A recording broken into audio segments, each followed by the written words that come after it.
ice cream truck. Yes! Can you hear it? This truck every day at 3:30 and 5:30 every day. You can hear it.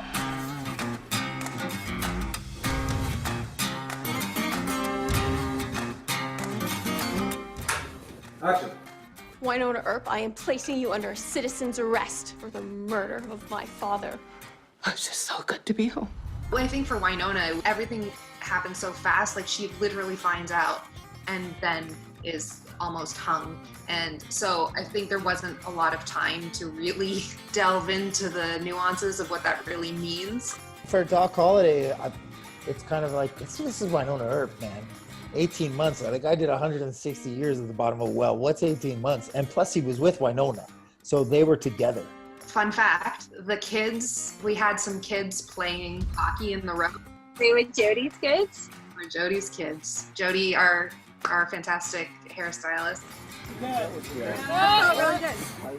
I love you, Nicole Hott, and I can't wait for the rest of our lives to unfold. I think it feels sort of weird for Nicole to be reunited with Waverly. That's all she's been working for this whole time. And I think once the real thing is right in front of her, the thing that she's wanted more than anything else and has given literally every bit of herself to get Waverly safely home, I think she's really struggling with the fact that she just can't focus and be present because she's struggling so much with the trauma she's gone through in this past year and a half. It's a really interesting dynamic that's happening between the two of them because it feels like her baby isn't quite there. And she's clearly preoccupied about all sorts of things. And so there's a definite like separation between the two of them that I think Waverly can't quite put her finger on yet. Can I come with you? Always. Cut. Nicely performed, guys.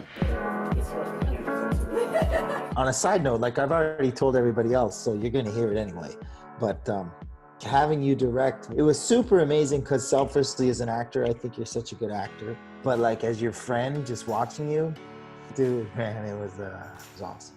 Well, I have to say, in season 1, you said to me at a lunch table, you said, so, you gonna direct? And I had never thought about it. So it was really like you planted the seed and then I was like, yes. And I had thought about it after that. So it was really that moment that gave me sort of the courage to start thinking about it. I just remember seeing you behind the monitor and you had the thing and you were like a real director, you know? And you killed it. I was very proud of you. Dusty in this summer allergies. I have allergies. I'm Me allergic too. and pollen. Yeah, Yeah. got House, so summer stuff going on. We had the most incredible director, Melanie Scrofano, who came in with very specific ideas of how she wanted it to look, which from my perspective is so appreciated because like, I'm not an expert at the aesthetic or the visual, I just tell the story. So to have a director who's like, I know exactly how we can do this is always such a relief and so appreciated. Cut. Randy, Nedley, Memorial, Chili Cook-Off. This tummy is starting to grumble. Fudge!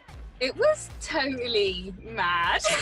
I just remember feeling the entire time just like so impressed with Mel because you were doing so much. Yeah, cut! the only thing that scared me about that scene was how they took up the whole day. And I was like, if we don't get these scenes, like I was so stressed about that, but I knew that you guys were in it. So I was like, okay. That day, I think we finished early. Like we got everything and then some, and I've done it without you guys, so I'm really so grateful. Cut! So the Glory Hole is just such a hilarious, like winky name for a bar. It's always one of the funnest things when we sit in the writing room and just generate like a list of ridiculous names for things that are 100% like R-rated. That really the name of this tree? We thought to do it in the studio, we would be able to tick off the boxes of feeling like it's a warehouse and then making it feel sort of like you don't know where it goes behind sort of when you come in, there's all these curtains. Just to interject quick, when you said curtains, were you referring to the giant curtains that look like a vajayjay? Welcome to my glory hole. Honestly, that was 25% less vagina than I wanted. Yeah. I had 25% more vagina on that curtain. People wanted to know if Melanie Scrofano is directing an episode and she wants a giant vagina on your set. And I want someone to walk out that vagina. I just really wanted the glory hole to feel completely different than Shorty's, like a different vibe. It's sort of like a disco EDM music. And then it's just so funny for Doc to walk into that environment expecting one thing and finding another. It was a super cool set. And Mel was directing. We had the crane. It just felt super cool, super special. Something was rad. Noam came to play, which was great. Eamon was really fun to cast because he had to go up against Doc. I'm the proprietor of this latrine.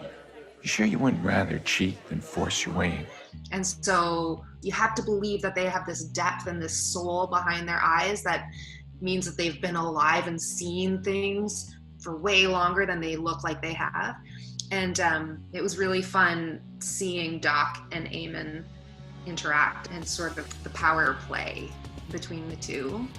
The Doc Eamon scenes did feel like chess in a way, of kind of two people trying to figure out how they were both gonna play each other, which each one thinking they were the one playing the other one. It's just a chess match. Come closer now. It is time.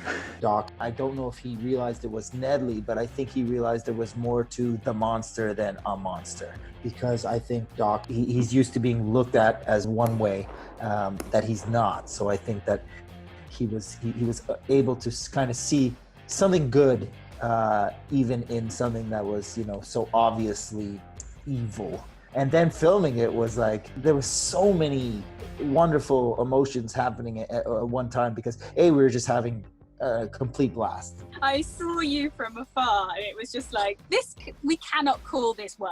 Like, I'm sorry, but there's no way that this is work. One of my all-time favorite days, I'll never forget it. It's funny because Mel was handcuffed to the floor, yes, but she was also directing us while she's handcuffed to the floor. Poor Greg, butt naked out there in the snow, and we're on top of him, falling all over him, and yeah. Deadly as a barnacle monster. You guys must have how much peyote between seasons was consumed. It's such a quintessential Wynonna episode. Anytime you're putting a human in any kind of costume on television, it runs the risk of just looking ridiculous. But I think because the episode was so fun, it was also okay if the costume was a little bit ridiculous.